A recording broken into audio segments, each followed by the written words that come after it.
So war in the air again, but I don't think it's going to be anything too big and mighty. Burgundy abandoning their old-style friendship with Brittany to simply attack them. But why? The Burgundian humiliation of Brittany, so Burgundy just desperately wants some monarch points by this point. They couldn't really do much else since, well, they can't even get boats. Who would even help them? Now Daniel over in France continues to chew down on the Japanese, ever so slowly and ever so pitifully. It's a shame. Japan is trailing heavily in tech, and there are also Catholic zealots aplenty. So the ever humble Burgundy, the same Burgundy who said they will launch the great fight against the Protestants for everything they've ever done to them, and very swiftly went back on that one. You know, at 43 development, Bourgogne is a towering metropolis of Protestant activity. Nonetheless, they humbly declare that it's simply money they want out of their old ally. How nice. People are also asking who the Commonwealth is at war with. They continue to chew up Muscovy. It's kind of a tragic affair that poor Muscovy is made to suffer, whilst Commonwealth just feast on their remains. Muscovy colonizes, Commonwealth consumes. Krugi saying that everything is terrible with his new dynasty. His wife has been cheating on him with his Master of the Mint. Well, the Master of the Mint is still employed there. Oh, and he's got a little cheeky grin on his face. Ali May, you embezzler. So not all is well in the Tikioglu household. Mustafa's developing some gains, so maybe he can break out of this horrible hellhole.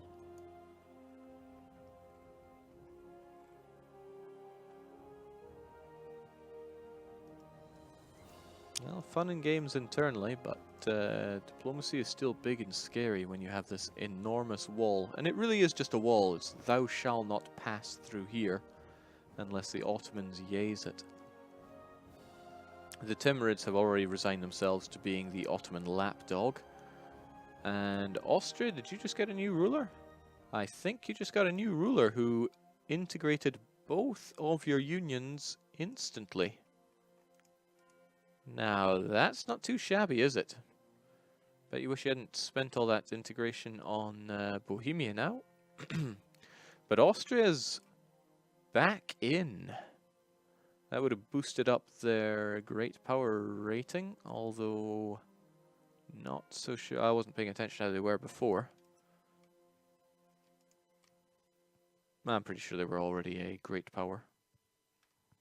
But yeah, that's nice and strong, isn't it? Sadly, you've lost your good defensive point. If you had integrated Hungary and you'd still had these, you would have been able to keep a half-decent wall against all your foes. Now, as it stands, you don't have much, because the enemies could still seep in through Bachs and Bechs. I'm sure they'd hit onto Pest, but now I think the Venetians would be only too happy to say, oh, Ottomans, you want to fight Austria?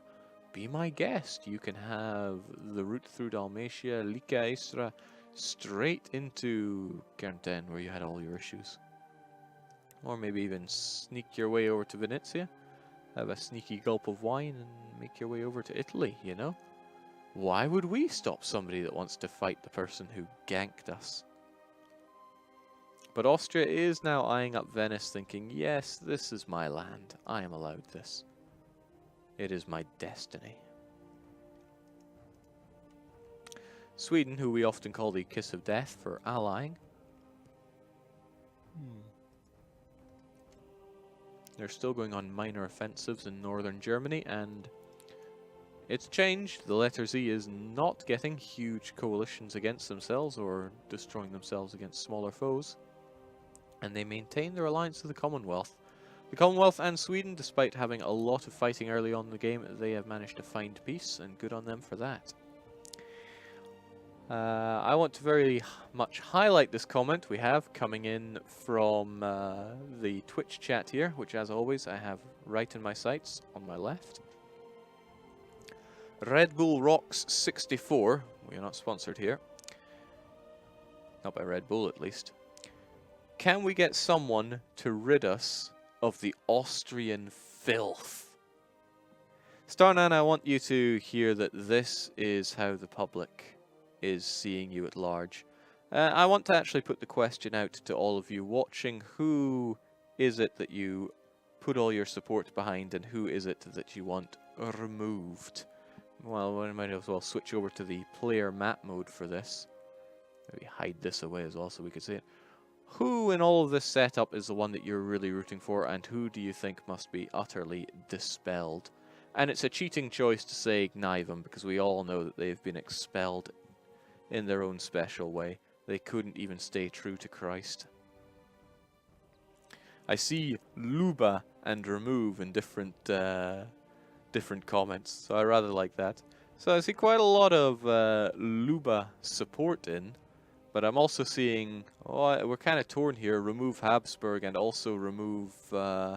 you know what, there's some indecision here, Anders. Can I ask you to throw up something of a straw poll so we can see who people's support gets behind here? Sure, we can do that. Yeah, I want to see between the big players. So that would be Daniel in France, Starnan in Austria, Grugi in Ottomans, Iko, or Iki, in Commonwealth, and why not Luba as well? Who do people throw their support behind? Was it Luba the last one? Yeah, Luba. Because it's hard to get a feeling when we have this wall of people going, oh, I love you, Daniel, and then other people going, remove the Grug. So it's good to get a bit of community feedback.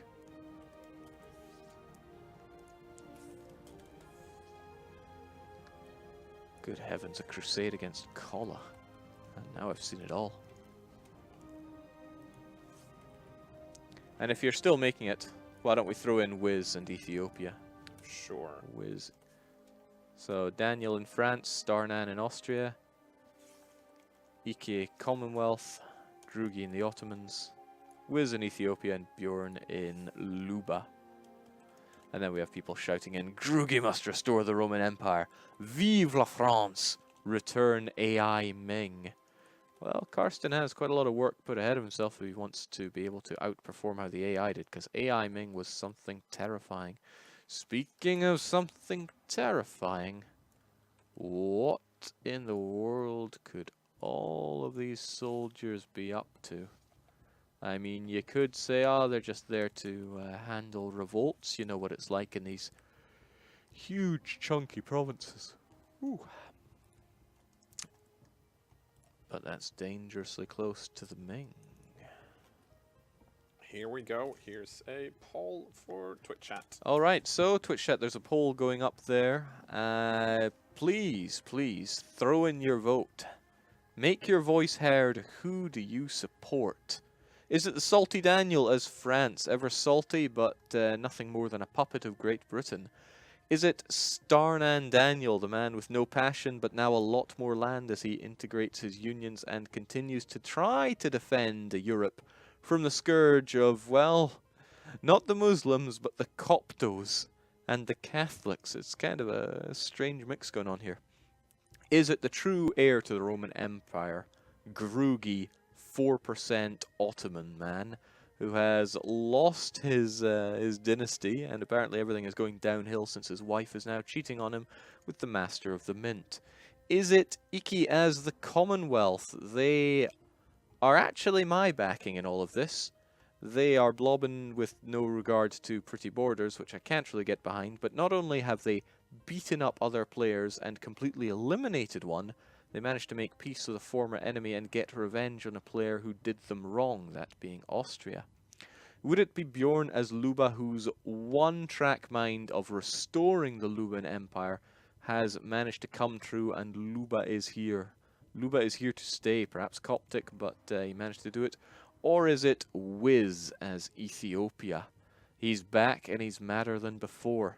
He is the madman. There's not enough room for two egos around here when it's between the Ottomans and Ethiopia, but, well, I might as well cast my own vote since I get behind the Commonwealth. And let's see those results. Okay, it's a clash of the Daniels, 22% for both Salty Daniel and Starnan Daniel in France and Austria. Wiz coming in a close third with 19% over in Ethiopia. Grugi taking 4th place. Over there's the Ottomans. Commonwealth coming down with 13%. And poor Bjorn is slipping down there's Luba. Well, you know, feel free to post the link again since it gets lost so quickly in all of the chat there. But this is an eye-opener. So there is, it is so neck and neck, 1-5-1 apiece between Salty Daniel and Starnan Daniel. If I know our Salty Daniel, he is up there making multiple accounts as we speak to try to throw this whole vote over in his favor. So incredible when it comes to it, a lot of support for both our Daniels. And it can't be a coincidence that Grugi ends up 4th position in all of this. Thought you were going to say he only got 4% of the votes. Not quite. We're not that cruel around here. Okay, interesting. It's a real clash of the egos in all of this. We're being asked where the Malwa player went. Malwa could only join for 40 minutes of this, so they were very keen to get this war done and dusted ASAP. And boy did they dust it. They managed to take a whole heap of their land back and then some. They actually split Gujarat into two. Gujarat in the north, more or less put back to their historical... Is that Rawakantha? No, it's Portugal. I got all kinds of excited there. Portugal, of course, coming in to take their centre of trade. And is that a trading post? No, yes, it is. Trading post and centre of trade. Looking good for them.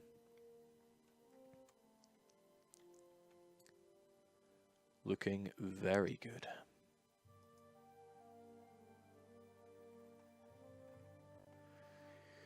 Well, damn, Ethiopia looks a bit bigger than I remember. They had spat out Makuria and given them an obscene amount of land.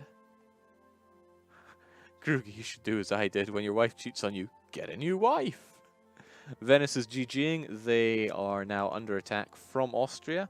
Is anybody going to step in and defend Venice from this incursion? Venice is not a great power, so this is not a GP war. There won't be any intervening in war as far as I'm aware. Also, you should really take good care of those Nitrans. They're going to rise up and show the world their new ideas.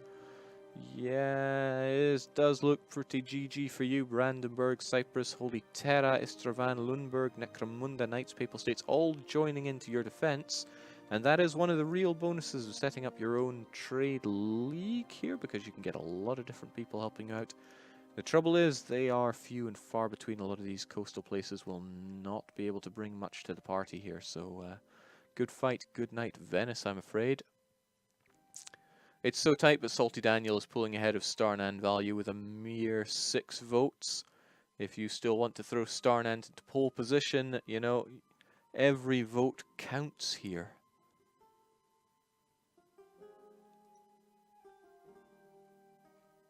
Every vote. Now, I wonder if the Ethiopian situation has changed what's happening with great powers here. So Commonwealth is actually now enjoying pole position here. They are first place. They have overtaken the Ottomans. The Ottomans just cannot seem to hold on to first place anymore. The Commonwealth is the greatest power in the world. Huge blobby and a little bit behind in tech. Not where it matters though, thankfully. And they are enjoying being a grand oligarchic republic. Their republican tradition has seen better days. Ottomans in number 2, Ming enjoying 3rd place. I want to point out that Commonwealth have not rivaled Ming. Ming's only rivals are Ethiopia and France. France being in 4th place, of course. Ethiopia in 5th. GB and Austria 6 and 7. Spain actually in 8th place now. It is past the parcel when it comes to great power status, but then there have been some large territorial shifts. Very swiftly, Ethiopia gobbling, of course, all of Makuria. This is a strong position to be in. It's not like Ethiopia suffers much on tech, except for dip tech, which means they're probably paying through the nose on corruption. They're eyeing up Mutapa. Mutapa is about to die. Nobody's questioning that. I don't know if they were leaving Mutapa alive to maybe hopefully develop these lands a bit for them. But it matters not. All will belong to the great Ethiopia very soon.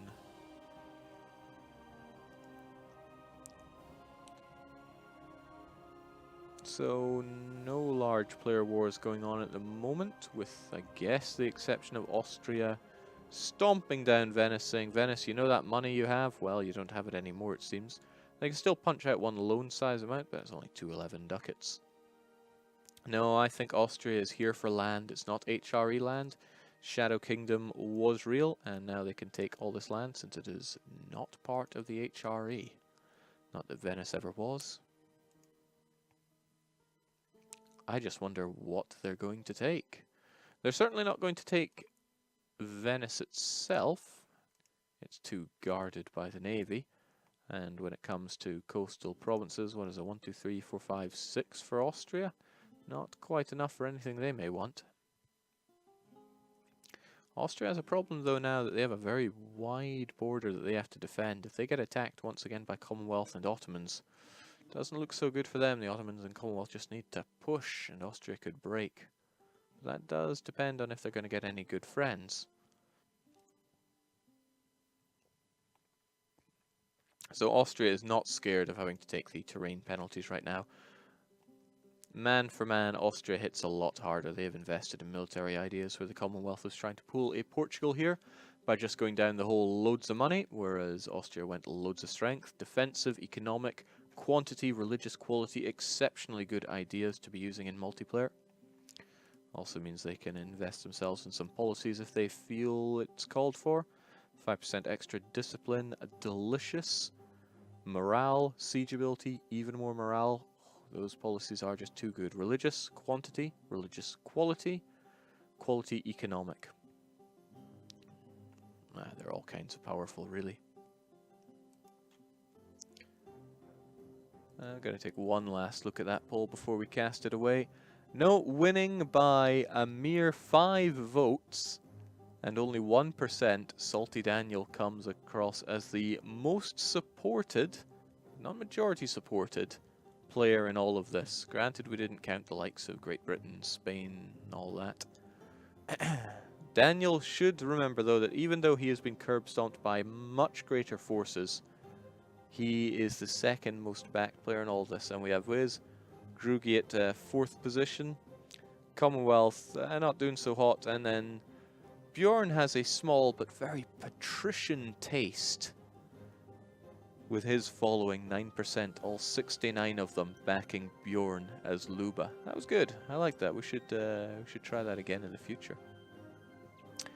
That was covering up my correspondence with other players, such as Fido over in Portugal, who insists that we must check his income. That is not the button to be doing that. Hop over, country, look at that income. Look at that income. 302 ducats per month. Flowing into the Portuguese treasury.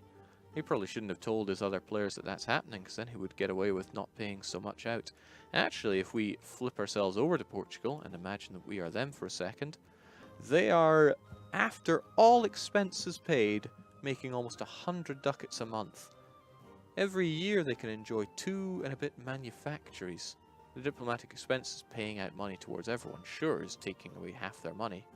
But they don't need a huge army.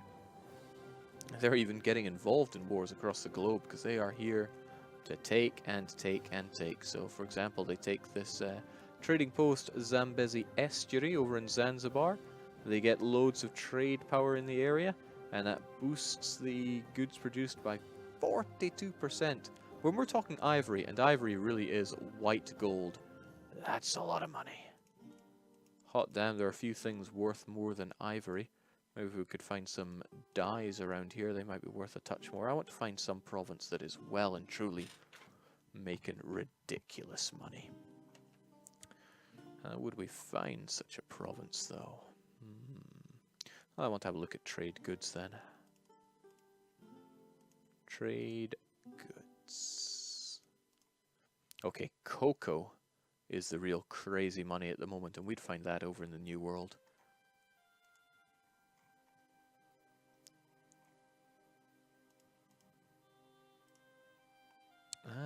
close to cocoa, but not quite. Where's our cocoa at? Chomp. Sadly, the goods produced modifier is not so high around here, since Portugal don't really have their fingers in the New World pies. I think it's safe to say that we have some provinces that are just worth the silly money. Since it is 1650, could you check the new victory cards? Well, it's not just victory cards in 1650. We're going to be having a new institution on our hands very soon, if not already. We also have our correspondent over in Ming insisting that we check out Nanjing. Nanjing dealing in silk, crazy amounts of money, and even without any involvement from Portuguese traders, although if I were Ming, I'd be getting on that. They're enjoying a whopping almost 10 ducats a month from Nanjing. Mad money. They've got their manufactory, their university. They've erected a castle that pays for itself and then some. And they could upgrade this further. They're not even trying. And people are curious about highest value trade node. There's no doubt in my mind that that is Sevilla. But somebody doesn't want Sevilla to be full of money. Portugal's income will take a bit of a hit. It's taken a huge hit because somebody has decided that, nah, you know what Sevilla really needs is privateering. Now, I am not going to reveal to our players exactly who is doing such a despicable deed. But Portugal is going to be feeling the burn financially. In fact, they already are. They're now losing 25 ducats a month. This is why when you have a hugely monopolized trade node, you might want to get guns on it. More than 420 guns. Actually, that's 420 guns to the 1.9k guns privateering. Yep, Portugal is just there swimming with money for others to take advantage of. And who would ever take advantage of that with their enormous and ever-powerful fleet unquestionably dominating the waves? I don't know. I have no inkling. Okay, people were asking for victory cards since it is that time of the year. France are enjoying another one, this time on Austria, so they are not short on making enemies. Excuse me there. We have Spain, who have grabbed one on Tunis, so they may have a bit of an interest in taking down Morocco, maybe crossing the way across that strait. We'll see how that works out for them. Austria did not get an extra one, neither did Commonwealth, because both of their victory cards are still tied up. The Ottomans do have their 3001 on Wiz, and Wiz has theirs on Ottomans. That's a lot of points. They will probably want to grab this if they really want to be in with a chance of taking top position. If Krugi really wants to be #1, and he's only just holding on to that right now. Commonwealth only needs to develop a few times and they'll be on top of that. And then yes, they could have it.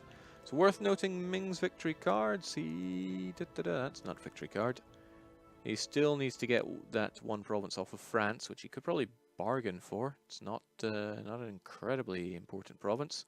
And there's also the Korean provinces they could take. If you want to know other people's victory cards, you should just let me know. I mean, Sweden is going nowhere with theirs.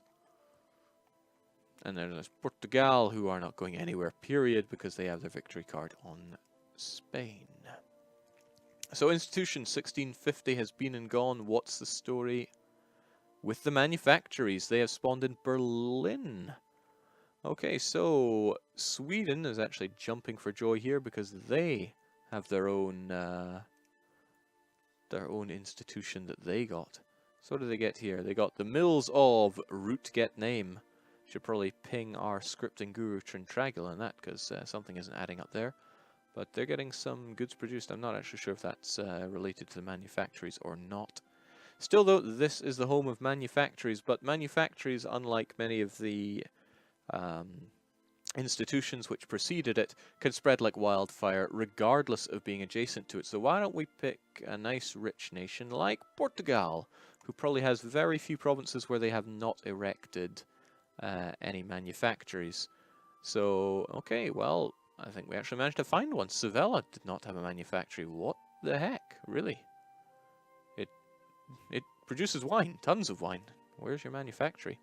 Well, let's take, here we go, Antasia, for example. It has got a manufactory right there helping with the production of fish, and because of that it's growing at crazy rate per month. Then there's also Lisboa, which is already present. I doubt that even needed boosted for that to happen.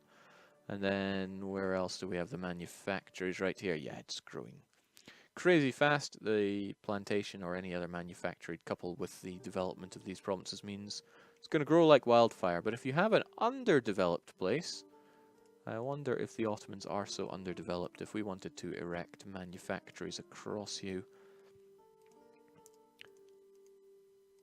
seems they already have a fair few manufactories. So if we see where institutions are growing, they'll be growing around here. Yes, adjacency from Constantinople or Istanbul or whatever you want to call it these days. Not going to be too hard on the growth here. Look, I mean, they're getting good manufacturing growth over here. Yeah, pretty damn good actually. Trying to find a bigger, poorer nation with fewer manufactories. Ming's a good example. Look at all this land down here, no manufactories. And where they do have it, yeah, it's going to spread fast in the ones that have it, but then they're relying on adjacency, which is not the fastest way to get it for sure.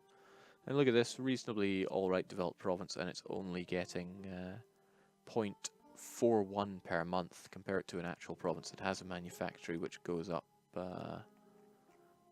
here. Manufactory, where are you? We got one here, for example, that's going up by 1.56 per month. Important for large nations then to actually have manufacturers spreading across. This is one institution.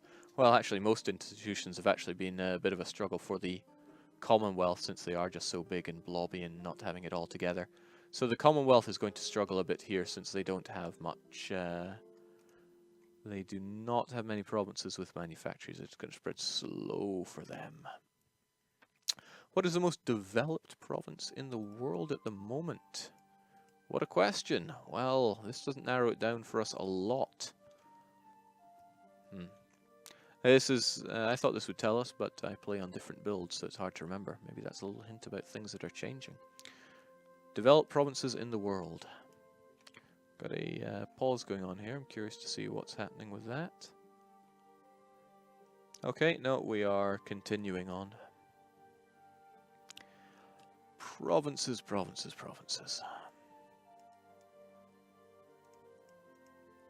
Does this have every province in the world? I can't remember. But I think Samarkand is making a claim to be the most developed province in the world. If we look over to Timurids in Samarkand, boom, 54 development. They got global trade, but oddly enough, no manufactory. They haven't built one here, which is strange. I guess because spices aren't worth so much. Depletion of the spice trade is kicked in, which is a bit tough.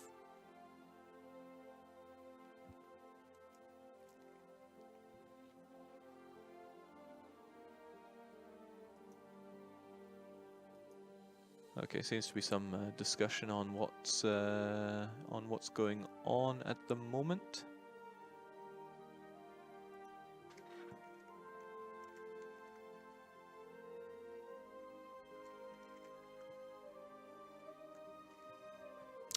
Multi-computer drifting for me, keeping me busy here as well. So some debate about what's happening here. All right, looks like we are going for a quick rehost then. So. Gives me a chance to actually stretch and grab a drink, and we'll be back in just a moment. Are we back on? Yes. Okay, great. Now, I was trying to say, as we wait for our players to get back in and ready up, which is often something we need to bop people on our head. Oh, we got Strong High back in as well, always a good sign. Has your favourite evolved throughout any of this, Anders? I mean, Starnan has been doing a pretty good job at destroying... Well, yeah, getting destroyed, but also putting up a good fight against all those that come to fight him, all those being Krugi and Iki in the Commonwealth. Well, yeah, you have to give it to Starnan considering his position at the start and that he's not been completely destroyed yet. Spot of Sunshine so far, of course, is Björn finally back in Luba, which, I mean, regardless, that warms your heart. You would be part of the 9% that says I support Bjorn and Luba then. It was pretty tight there. You know, yeah. Salty Daniel won by a hair's breadth on that. Yeah. No, I think in the war between the Daniels, unfortunately I think I have to go for the Starnan support. Yeah, between the two of them, Starnan has shown bravery. Daniel has, Daniel has shown nothing but being a rogue, cowardly even. I think. Okay, on that note, we are back into it, so wonderful. Cheers, Anders. Yeah, a lot of people asking what the result of the Venetian-Austrian war was. It looks like Austria is just cleaving Venice into pieces, little bite-sized chunks that can be eaten up later on. But who knows, other people, vultures might be gathering around Venice. Since they clearly can't defend themselves anymore, their lands are still really rich. I think it's no coincidence that Austria has circled off quite a lot of the rich Italian lands for themselves. At least to as much as they can. There's very little they can do about the whole Croatian lands into Necromunda version 2.0. But they could ensure that Briscia, Cremona, Mantua and Modena did not have any kind of access to the water, so that other seafaring dastardly rogues couldn't make their way in with their ships and take it over themselves.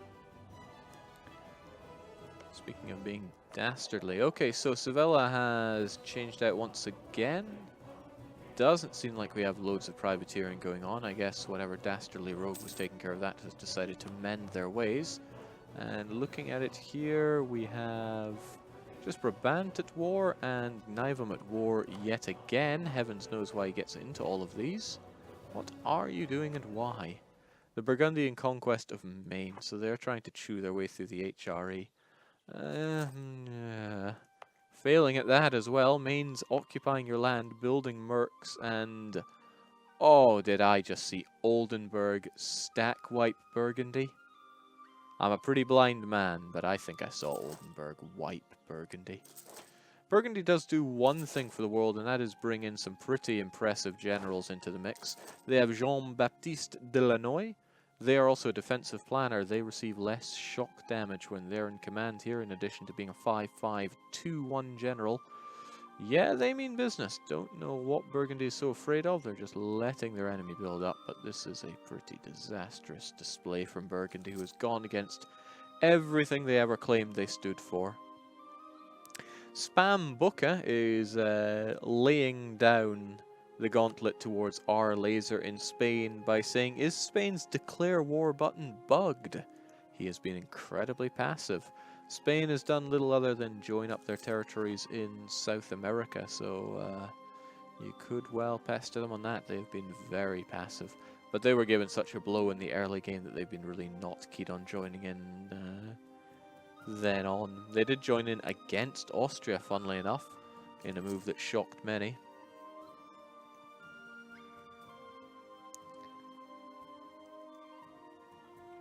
Very good. I was gone for 30 minutes, says Krahen.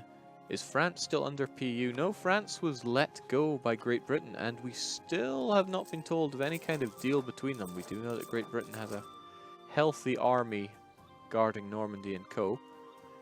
However, France could still crush them. The French army that's available is twice their number and could stomp in and crush them. The difference is the French actually have a general in charge ahead of time. Alphonse de Lure is all ready to come in and kick butt. Elvis hasn't seen much action on the battlefield since they haven't developed any kind of trait. But then Great Britain has done nothing but die in wars. They haven't managed to get any either. It seems that Burgundy is the true master of incredible generals. But then we have another defensive planner over in Austria. This one not so great about firing and shocking, but be that as it may. And holy smokes, 4-4-5-1. The Ottomans have so many strengths to their name. And they're taking on... who? Well, part of the agreement was that South America does belong to the Ottomans, North America belongs to the British, and Central America is first come, first serve, which is why you have the Prefecto right here, Prefectura rather, and why the West Indies have nibbled in and taken a little chunk for themselves. In fact, all of this is border gore galore. Oh, we've got the Moroccans here, we've got the British there, we've got the Bretons here, the Portuguese, the Ottomans. It's really just a race for this. Okay, so why don't we take another look at how the latest institution, it's only been out for 3 years. Because I can read proper. Here we go. Manufactories. So this is where in the world manufactories are growing. If it's striped, it is growing. If it is solid green, it has already grown. So take Portugal, for example. They've already got a firm grounding in it. The Ottomans are going to feel this being rather expensive, but they will probably take out loans or additional loans to cover that, since they are so they're unsure about their position at number 1. They have to fight desperately with the Commonwealth to keep their position as high up as they can.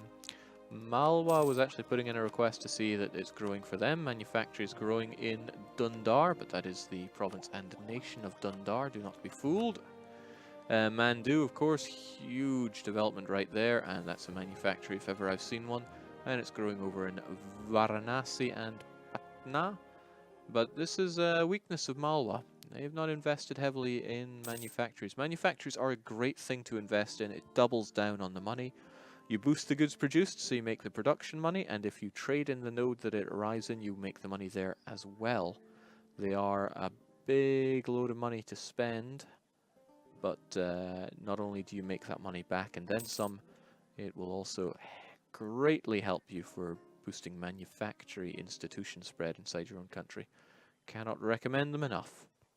And I would recommend them to Ming as well, because they are having a bit of trouble on the whole getting manufactories front.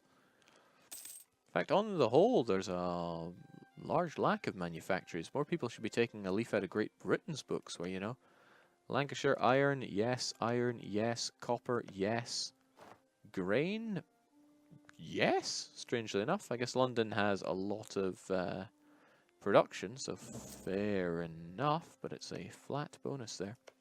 Nice thing about manufacturers is that they're good even in really garbage provinces. You could set them up in Siberia if you really wanted to, because even if it has a base of one production, you add a flat amount of one. So manufacturers are good everywhere.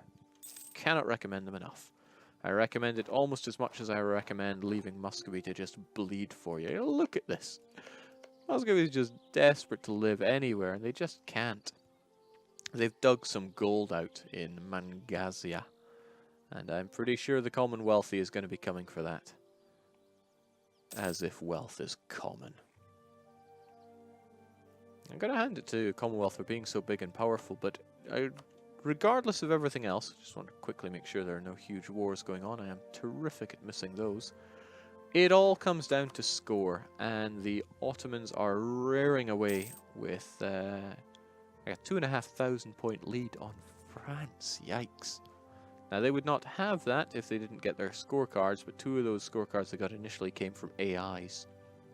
A bit cheap, if anything. At least France got theirs as a gift from Britain. Britain enjoying number 3, so Great Britain did make the claim that only Lancasters are allowed to be in the top 3, so that allows him, but I think the Lancaster line has been wiped out, funnily enough, after the personal union. Let's have a look over there dynastically, and I'm not seeing much in the way of Lancasters. Maybe a little touch over here, but that's probably just a colony. Shame about that.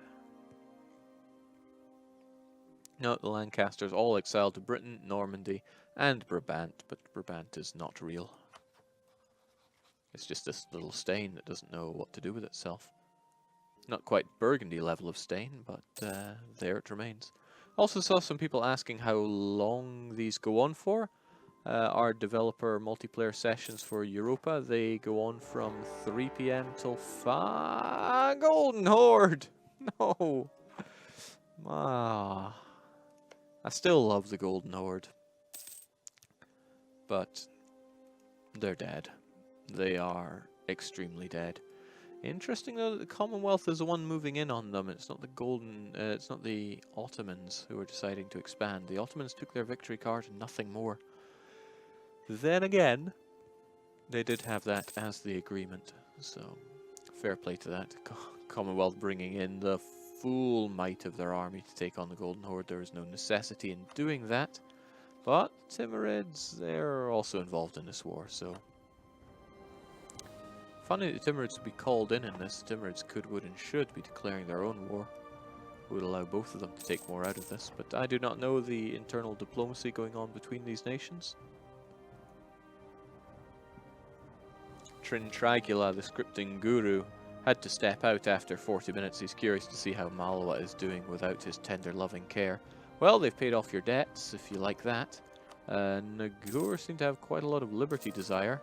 If I'm thinking right, I wouldn't be surprised if they forced Nagur to become Sunni. Nagur are not going to be converting any of this land, I'm certain, because they have huge tolerance of heathens, but it will make them a little easier to eat up. But no, Malwa is alive and surviving. You'll just be happy so long as Orissa and Gujarat get beaten down, but Malwa has been dragged behind for too long. They're going to have a hard time catching up. Granted, they do enjoy great power status. Oh, no, they don't enjoy great power status. What a shame. None of our great powers thus far have embraced manufactories. I guess they're just waiting, since there is no... Unless you're about to tech, you are in no hurry to embrace that. Unless your name is Portugal, because you are just about to hit the limit. Are you going to get your institution? Oh, well, your limit, you'll be hitting it in 40-something monarch points. You could get those manufactories. It would be expensive, granted, but it's not like you aren't rolling in ducat. Oh, where'd those ducats go? Perhaps they renewed some of their deals to give out money, but they're not being privateered anymore. Making a staggering 238 ducats off Sevilla alone. Madness. So yes, these multiplayers we run from 3 to 5. Kind of lost my train of thought there. And soon, very soon, it won't be the only multiplayer you see going on inside these walls. I can totally say that, right? You can totally say that. I can totally say that. If you love seeing Paradox developers slaughter each other in their own games, then you better stay right where you are for 24 hours, or, you know, leave for 23 of them and come back afterwards, because tomorrow, World War Wednesday, takes to multiplayer as well. So if you really like seeing this, but just wish that it were 400 years later or so, come back for World War Wednesday, where we're going to be fighting it out. We're just ironing down the rules, roping in our people, and ensuring that they have just enough rivalry to slaughter each other for our amusement. So that'll be 15 to 16 tomorrow, Central European. We're still in summertime, right? That is correct. Yeah, I'm still getting used to this whole Nordic country malarkey. Yes, indeed. And it's a packed week as well, because it looks like the full patch notes for Heinlein are available too. So it's all going on this week. It is all going on. So our scripting guru does not have to worry about Malwa. Malwa is doing just fine. The only person that should be worrying is Portugal. They're about to waste a staggering 8 admin points because they aren't teching, and oh, tragic. Step up, Fido. It's time to embrace those institutions, or otherwise spend your points. It's not that expensive. There we go. Fido has decided to develop, and also developing a mighty navy of heavies to defend their interests. That's where a lot of their money will no doubt be being siphoned off to. Navy is no joke. Let's have a look and see how people are doing in terms of heavy ships. The Ottomans are #1. They're probably, just probably compensating here, but they have 50% more ships than Great Britain do. Portugal also staggering around at 40. So if Great Britain just had the help of one other nation, or they just fought really well, because Great Britain has huge morale for their navies. They get 20% bonus from the get-go. They also have maritime, whereas the Ottomans do not have anything to help their boats. They don't even have quality. And the British do have quality. I find this quite interesting, because quality ideas will give them better durability with their corvettes. It's almost like they're playing a different game here.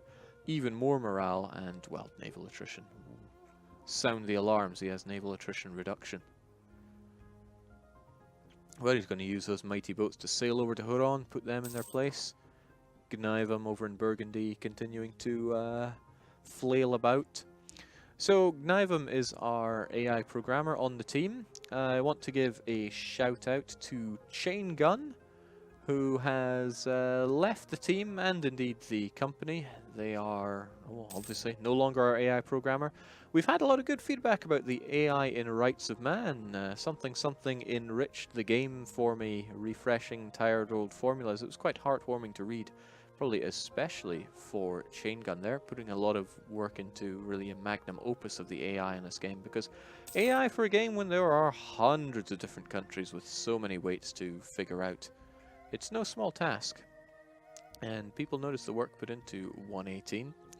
And so, yeah, he's pretty proud of that, and away he went. Nivem now hopping into those boots, taking over as the one in charge of the AI in EU4. You will probably see them floating about on the forums, potentially answering AI queries, so there you go, Nivem over in Burgundy. Try not to chastise them for their performance in-game, just their performance on the AI. Now we have a question coming in, and a genuine question it is, from somebody whose name I can't really pronounce. Quilili. I tried. They're asking why there are Ethiopian troops in France. I don't have an answer for this. We do know that Ethiopia now has a very good reason to oppose the Ottomans. The Ottomans will want their land for their victory card, and Ethiopia will want their victory card from the Ottomans. Also, there's only room for one ego in all of this. So is there some kind of mutual support going on? They certainly don't need these extra troops for putting down revolts. And the French don't need any help taking down Great Britain. The same Great Britain who is admittedly allied with Spain, but Spain is Spain. What could it all mean? Does France know of an attack that's incoming on them? Who's to say? Starnan doing some espionage in the chat. I see him there saying, wait, are they fighting me? Nonsense, there's nothing but peace for the Austrian Emperor. And he's actually managed to solidify his position as Emperor. Hemorrhaging imperial authority, granted. Okay, so we have the genuine diplomatic response from the Patriarch himself. Patriarch Digimon.